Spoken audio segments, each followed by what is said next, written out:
तुमने जो जिहाद का रास्ता चुना है वो रास्ता तुम लोगों को सीधा जन्नत में लेकर जाएगा।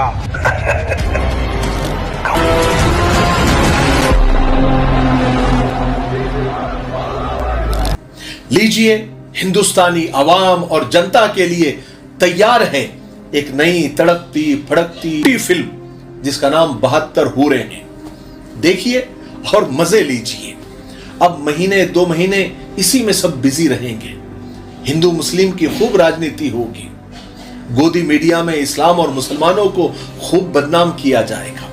और याद रखे, ऐसी ये कोई आखिरी फिल्म नहीं है, ऐसी कई और फिल्में आने वाली है और आती रहेगी जब तक फिर से गद्दी नहीं मिल जाती। गद्दी तो सच बोलकर मिलने से रही, बिना झूठ बोले, बिना प्रोपेगेंडा किए, सच बोलकर और हक से तो गद्दी नहीं मिलने वाली।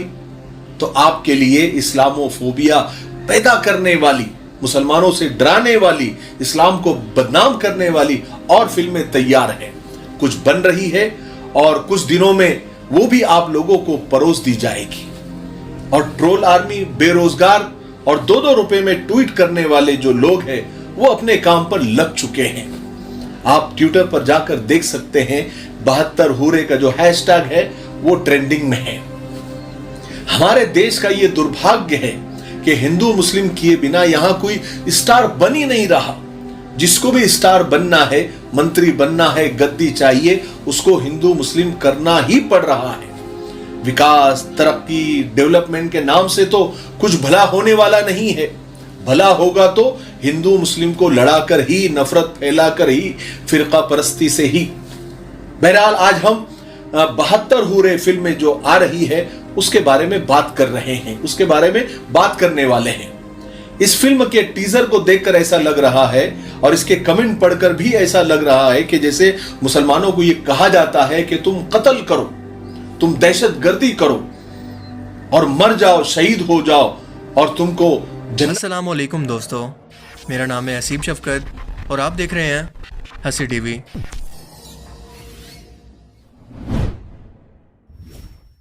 हिंदुस्तान में हिंदू मुस्लिम के सोशल फैब्रिक को तोड़कर मुसलमानों के खिलाफ नफरत फैलाने वाली फिल्मों का सिलसिला अभी तक रुका नहीं है और एक के बाद एक ऐसी प्रोपेगेंडा फिल्में हमें देखने को मिल रही हैं जिनके अंदर हकीकत और इस्लामिक कॉन्सेप्ट को तोड़ मरोड़ कर जानबूझकर हिंदुओं और गैर मुस्लिमों के दिल में मुसलमानों के खिलाफ नफरत को बढ़ाकर इससे प्रॉफिट कमाया जा रहा है।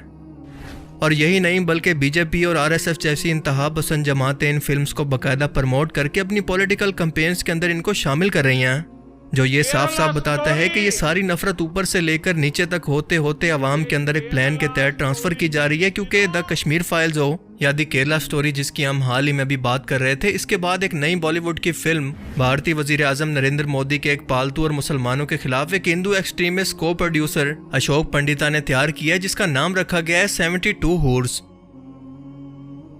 इसका टीजर भी रिलीज कर दिया गया और इतने बोंडे अंदाज के अंदर के आप भी सर पकड़ कर बैठ जाएंगे कि जल्दी जल्दी में ये खुद भी इतनी बोंगियां मार बैठे हैं कि खुद भी अकेले बैठकर सोच रहे होंगे। ये तो टट्टी है। इस फिल्म को 7 जुलाई को रिलीज करने का बताया जा रहा है, जिससे पहले इसका ट्रेलर भी सामने आएगा। और फिल्म के टीजर के अंदर हम देखते हैं कि एक आवाज आती है कि एक शख्स जो कि मुसलमान दहशतगर्द है अपने लोगों से कहता है कि तुमने जो जहाद का रास्ता चुना है वो तुम्हें सीधा जन्नत के अंदर लेकर जाएगा, जहाँ पर तुम्हें 72 हूरें मिलेंगी, वही तुम्हारी हमेशा की जिंदगी है। तुमने जो जिहाद का रास्ता चुना है वो रास्ता तुम लोगों को सीधा जन्नत में लेकर जाएगा। अब यहाँ पर 2 कॉन्सेप्ट को टारगेट किया गया है, एक है जिहाद और दूसरा जन्नत की 70 हूरें या 72। जिहाद पर तो ये लोग पहले ही शुरू से गलत रंग देकर अपनी फिल्म्स के अंदर इसे दहशतगर्दी से जोड़ चुके हैं। हालांकि जिहाद किसी बेगुनाह शख्स को कत्ल करने का नाम नहीं, बल्कि अगर कोई शख्स आपके साथ ज्यादती करे, आपको दबाने और आपके घर पर कब्जा करने की कोशिश करे, आपकी इज्जत पर हाथ डाले, ये तब जाकर आप पर फर्ज होता है। वरना जिहाद के और बहुत सारे हिस्से हैं, मसलन कलम के जरिए और अपने नफ्स से, जो कि जिहाद अकबर यानी सबसे बड़ा जिहाद है। जबकि बॉलीवुड फिल्म्स के अंदर इसे सिर्फ बेगुनाह लोगों के कत्ल और दहशतगर्दी से जोड़ दिया गया है। जो लोग ऐसा करते हैं और बेगुनाह लोगों को शहीद करते हैं वो वाकई में गुमराह हैं, इनका इस्लाम से कोई ताल्लुक नहीं, ये दहशतगर्द हैं जिन्हें इस्लाम से नहीं जोड़ा जा सकता। क्योंकि इस्लाम में है कि जिस भी शख्स ने किसी बेगुनाह शख्स को कत्ल किया, ये ऐसे है कि जैसे उसने पूरी इंसानियत को कत्ल किया। मिसाल के तौर पर अगर कोई शख्स गाड़ी चलाना नहीं जानता और इस गाड़ी को जाकर रोड पर इसका एक्सीडेंट कर देता है तो इसमें कसूर ड्राइवर का होगा या फिर कार का। बिल्कुल इसी तरह से अगर कोई शख्स जिहाद का मतलब नहीं समझ पाता, इस्लाम की तालीमात के खिलाफ जाकर कोई भी काम करता है, तो क्या इस शख्स का इस्लाम से कोई ताल्लुक है? क्या इसमें इस्लाम की तालीमात का कसूर है या फिर सिर्फ इस शख्स का? जबकि दूसरा कॉन्सेप्ट है 72 हूरों का। देखें, अल्लाह ने इंसान को दुनिया में सब्र करने के बदले कि वो अल्लाह के हुक्म के मुताबिक चले, हर हराम काम से खुद को रोके, दुनिया की अट्रैक्ट करने वाली चीज़ों के फितने से खुद को बचाएगा तो इसे जन्नत का वादा किया गया और वहाँ पर हमेशा की नेमत, जिस चीज़ की भी वो ख्वाहिश करेगा इसकी फितरत के मुताबिक पूरी होगी। मिसाल के तौर पर एक इंसान दुनिया में शराब से खुद को बचाता रहा तो उसके लिए जन्नत के अंदर शराब और दूध की नहरें होंगी। जो मौसीकी से बचा रहा इसके लिए जन्नत की मौसीकी होगी और जो फाशी से बचा रहा इसके लिए हूरें, इंतहाई खूबसूरत लड़कियों को इनकी बीवी बनाने का वादा किया गया है। जन्नत में इंसान जो खाना चाहेगा वही उसके सामने हाजिर हो जाएगा, इसकी खिदमत के लिए गुलाम होंगे। कम से कम दर्जे के जन्नती की ज़मीन से 10 गुना बड़ी अपनी सल्तनत होगी। इसके अलावा भी बेशुमार नेमतें इनके लिए मौजूद होंगी। अब इतनी सारी नेमतों को छोड़कर अगर कोई गैर मुस्लिम सिर्फ हूरों को निकाल कर कहे कि इनके लालच के अंदर मुसलमान दहशतगर्दी करते हैं और लोगों को मारते हैं, तो ये कितनी बड़ी मुनाफकत होगी। 72 हूरों का जिक्र कुरान करीम में नहीं बल्कि हदीस मुबारका के अंदर मौजूद है कि रसूलुल्लाह सल्लल्लाहु अलैहि वसल्लम का फरमान है कि शहीद को मरने के बाद इनाम के तौर पर 72 हूरें दी जाएंगी जिन्हें इससे पहले ना तो किसी जिन ने छुआ और ना किसी इंसान ने। ये 72 हूरें हर शख्स के लिए नहीं बल्कि हदीस मुबारका से साबित है कि हर शख्स को सिर्फ 2 हूरें निकाह में दी जाएंगी, मगर शहीद को 70 गुना बढ़ाकर, क्योंकि इसने अल्लाह की राह के अंदर अपनी सबसे कीमती चीज़ अपनी जान तक को पेश कर दिया अगर वो वाकई हक पर था। ये हूरें इतनी खूबसूरत और ट्रांसपेरेंट होंगी कि इनके जिस्म के गोश्त और हड्डियों को अलग अलग देखा जा सकेगा और अगर कोई हूर दुनिया के अंदर आ जाए तो इसकी खुशबू और नूर से ज़मीन और आसमान कवर हो जाएंगे। एक और हदीस में है कि जो शख्स बदला लेने की ताकत के बावजूद अपने गुस्से पर काबू रखे तो अल्लाह क़यामत के दिन इसके बदले में इसको बुलाकर इसकी मर्जी और इसकी पसंद की हूर से इसका निकाह फरमाएगा। जबकि इस शख्स की दुनिया की बीवी इन तमाम हूरों की सरदार होगी और अगर वो चाहे तो दुनिया के अपने शोहर के साथ भी रह सकती है और अगर चाहे तो उसे छोड़ भी सकती है, ये उसकी मर्जी होगी। जन्नत में क्योंकि जिस्मानी और तमाम रूहानी बीमारियां खत्म हो जाएंगी, लिहाजा कोई भी हूर या बीवी किसी दूसरी से हसद या नफरत अपने दिल में नहीं रखेगी।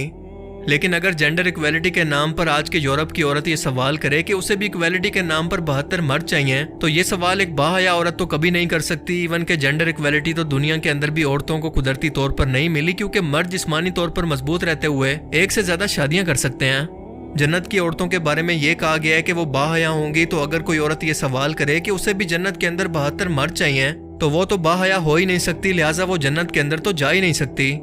तो जो औरत जन्नत के अंदर जा ही नहीं सकती तो उसको क्या फर्क पड़ता है कि जन्नत के अंदर उसको क्या मिलेगा या क्या नहीं मिलेगा? उसका ये सवाल करना तो बनता ही नहीं है।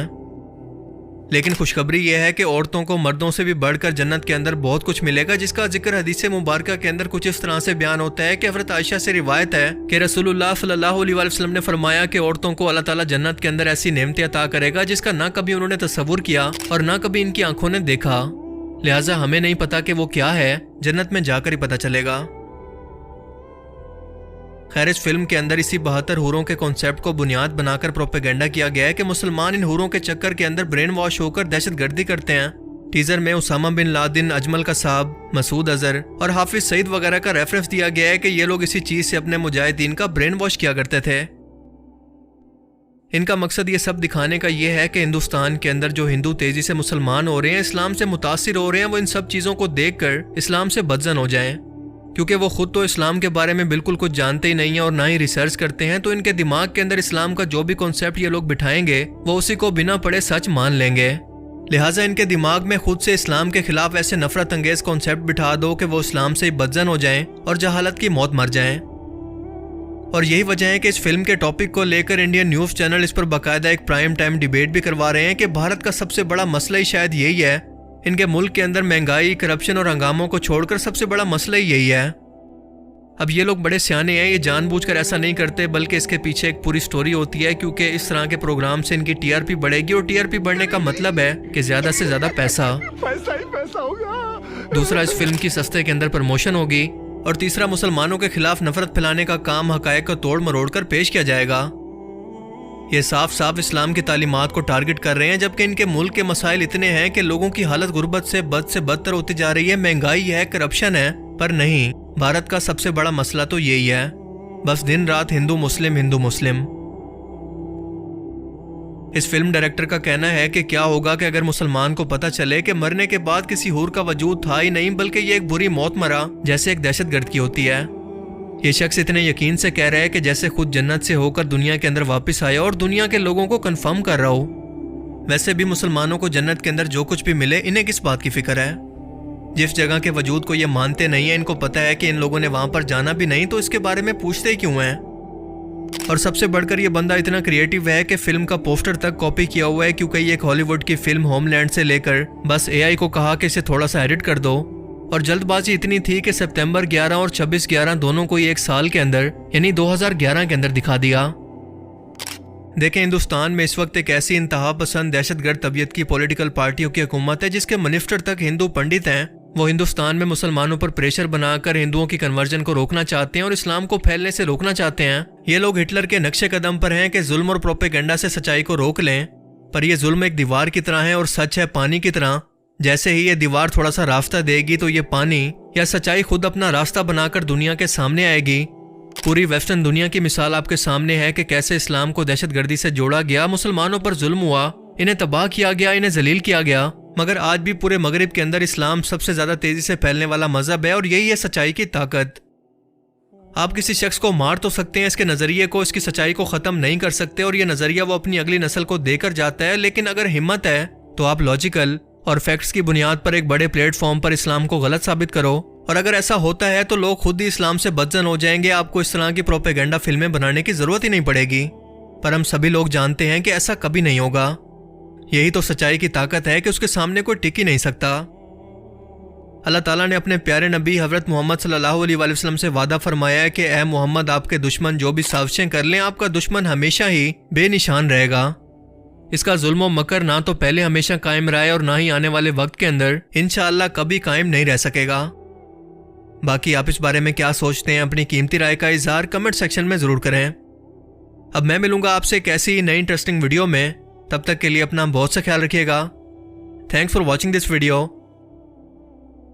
अल्लाह हाफिज़।